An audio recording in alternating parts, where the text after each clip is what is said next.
മമ്മൂട്ടി അഭിനയിക്കാൻ വരുമെന്ന് പറഞ്ഞാൽ ഞാൻ ഈ പടം കഴിഞ്ഞപ്പോൾ നസീർ നമുക്ക് ജയനും കൂടെ വെച്ചിട്ട് സിനിമ ചെയ്യാം. അതാണ് ഞാൻ നേരത്തെ ജയൻ്റെ കാര്യമൊക്കെ ഞാൻ പറഞ്ഞു വന്നത്. അപ്പോൾ ജയന് സമയം ഭയങ്കര സൂപ്പർ സ്റ്റാർ ആയപ്പോഴേക്കും ജയൻ ഭയങ്കര സൂപ്പർ സ്റ്റാർ ആയിരിക്കും. അപ്പോൾ നസീർ പറഞ്ഞു ഞാനും ജയനും നല്ല കോമ്പിനേഷൻ അങ്ങനെ ചെയ്യാം. ഇല്ല ഒന്നുമില്ല. ജയൻ അവിടെ നസീറിൻ്റെ വീട്ടിലൊക്കെ പോയിട്ട് ഞാൻ എത്ര പ്രാവശ്യം കണ്ടിരിക്കുന്നു അവിടെ നസീറിൻ്റെ വീട്ടിൽ വെച്ച്. അങ്ങനെ അത് പ്ലാൻ ചെയ്തിരിക്കുമ്പോഴാണ്.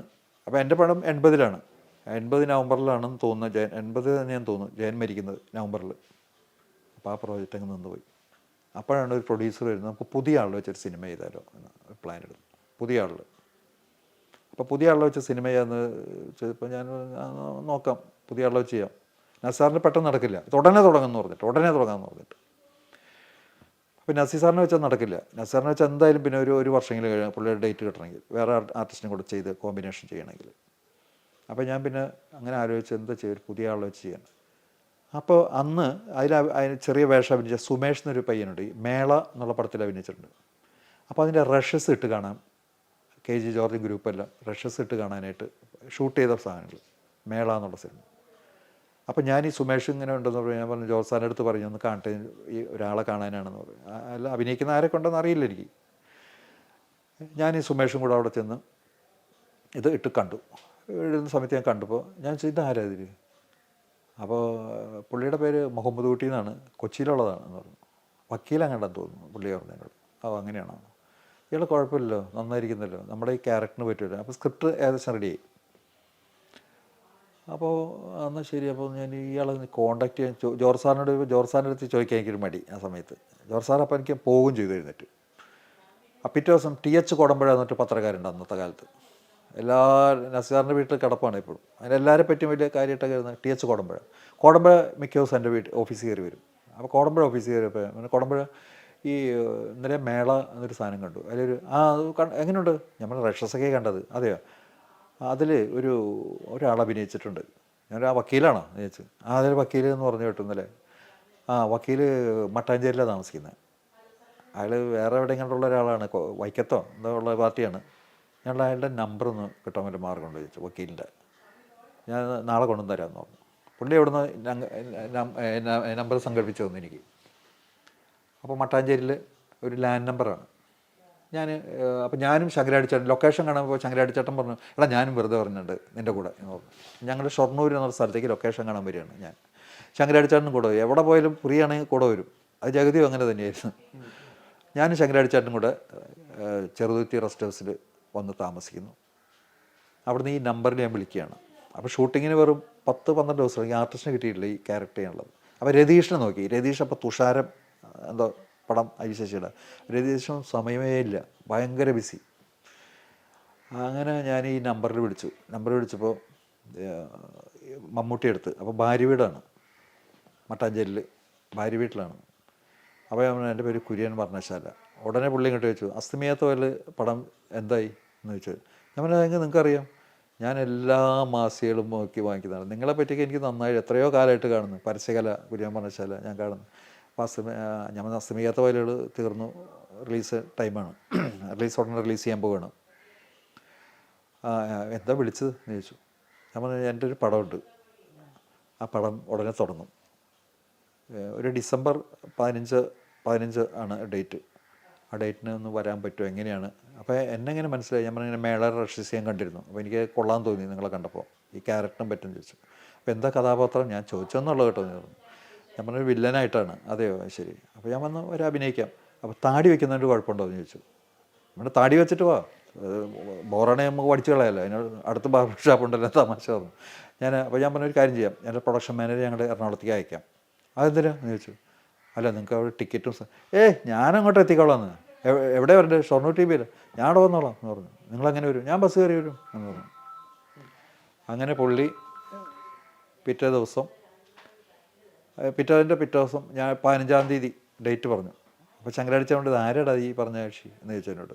ഞാൻ പറഞ്ഞൊരു വക്കീലാണ്. വക്കീലൊക്കെ അഭിനയിക്കാൻ അറിയോ എന്ന് ചോദിച്ചു ശങ്കരാടിച്ചേട്ടൻ. ഞാൻ പറഞ്ഞ അതിൽ ഇന്നലെ ഞാൻ കണ്ടു, മേളയുടെ റഷസ് ഇന്നലെ മിഞ്ഞാന്നൊക്കെ കണ്ടതല്ലേ.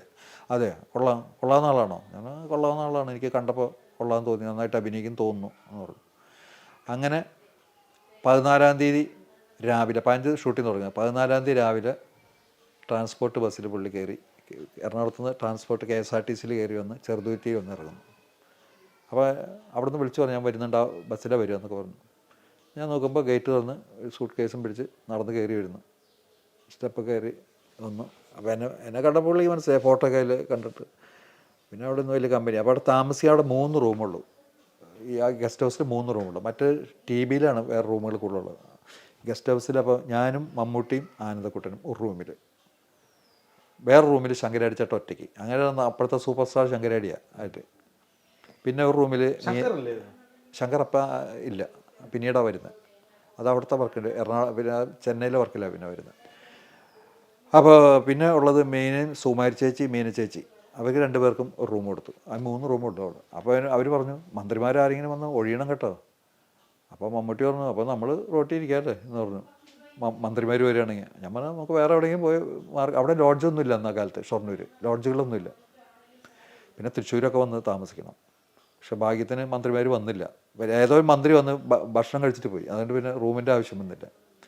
അങ്ങനെ മമ്മൂട്ടി ഞങ്ങളും ഞാനും ആനന്ദക്കുട്ടനും റൂമിൽ ദിവസങ്ങളോളം 3 പേരും തമാശ പറഞ്ഞു.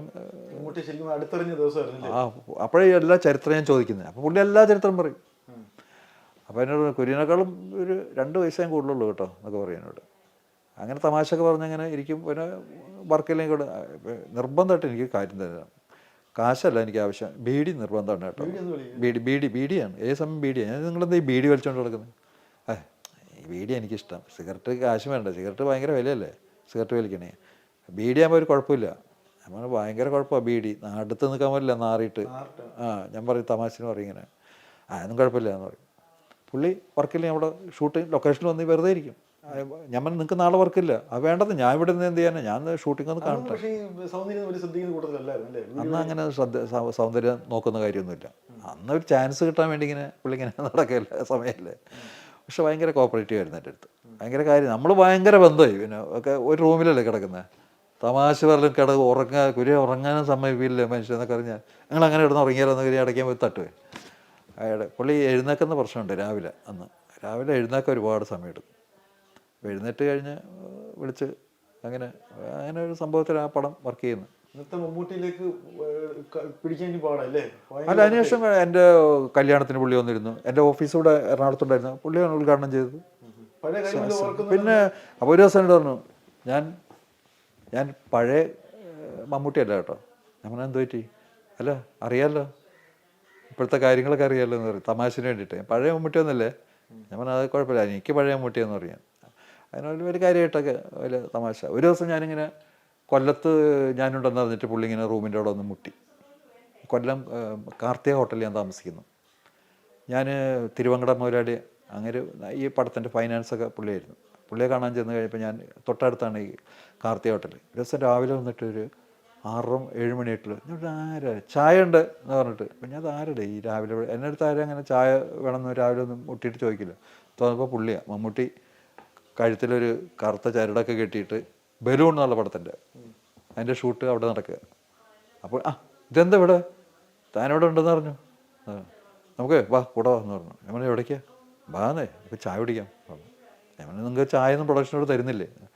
വാന്നേ നമുക്ക് ചായ കുടിക്കാമെന്ന് പറഞ്ഞിട്ട് എന്നെ ഇങ്ങോട്ട് റോട്ടിക്കോടെ ഈ വേഷത്തിൽ ഒരു 6:30 ആയിട്ടുള്ളൂ.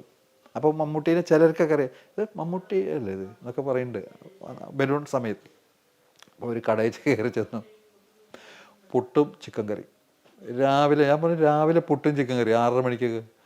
എനിക്ക് വർക്കുണ്ട് അവിടെ ചെന്ന് ഈ കേട്ടുമ്പോൾ ലേറ്റാവും ഇനി കഴിയുമ്പോൾ. അതല്ല എനിക്കിതൊക്കെ വേണം. ഞാൻ പറഞ്ഞപ്പോൾ വീട്ടിലെങ്ങനെയാണ്? ഞാൻ രാവിലെ മീൻകറി പുട്ട്, അല്ലെങ്കിൽ മീൻകറി ദോശ, മീൻകറി അപ്പം, അല്ലെങ്കിൽ ചിക്കൻ കറി, അതാണ് ഞങ്ങളുടെ ബ്രേക്ക്ഫാസ്റ്റ് എന്ന് പറഞ്ഞു വീട്ടിൽ. ഇപ്പോഴും അത് തന്നെ. എന്നാലേ കണ്ടപ്പോൾ എനിക്ക് ചോദിക്കുകയും ചെയ്തു, ഇപ്പം അങ്ങനെ തന്നെയാണോ? അത് അങ്ങനെ തന്നെയാണെന്ന് പറഞ്ഞു. അപ്പോൾ അങ്ങനെ വലിയ ലെവലിലായി ഇപ്പോൾ പുള്ളി. അല്ല എനിക്ക് ഞാൻ ഷോർട്ട് എടുക്കുമ്പോൾ നമ്മളൊരു കാര്യം പറഞ്ഞാൽ കറക്റ്റ് എക്സ്പ്രഷനാണ്. അപ്പം ഞാൻ വിചാരിച്ചു ഇയാൾ ശരിക്കും രംഗത്ത് വരാൻ സാധ്യതയുള്ള വ്യക്തിയാണ്. അതുപോലെ വരും ചെയ്തു. നമ്മുടെ ഒരു റിയാക്ഷൻ, അല്ല മമ്മൂട്ടി അത് അങ്ങനെയല്ല, അത് കുറച്ചുകൂടെ അങ്ങനെയാണോ, ഇങ്ങനെ ചെയ്താൽ മതിയോ, ശരിയായോ? ശരിയായിട്ടുണ്ട്. അപ്പോൾ ഞാൻ ഈ ഇടയ്ക്ക് സുകുമാരൻ കയറി വരുന്നുണ്ടോ എന്ന് സംശയമുണ്ടെന്ന് പറഞ്ഞു തമാശന്. അപ്പോൾ ഇടയ്ക്ക് ഇങ്ങനെ ഷോട്ട് സുമാനാണോ ഇപ്പോൾ? അല്ലല്ലോ, അല്ല. സുകുമാരന്റെ സ്വാധീനം ഉണ്ട് പുള്ളി അല്ലേ? ഭയങ്കര ആദ്യകാലത്ത് ഭയങ്കര സ്വാധീനമായിരുന്നു, പിന്നീട് ഉണ്ടായിട്ടില്ല. ആദ്യകാലത്ത് ഭയങ്കര സുമാരൻ ഭയങ്കര സ്വാധീനമായിരുന്നു പുള്ളിക്ക്. പക്ഷെ ഇപ്പോഴും കണ്ട ഭയങ്കര സ്നേഹമാണ് എൻ്റെ അടുത്ത്, ഭയങ്കര കാര്യവും ഇതൊക്കെയാണ്.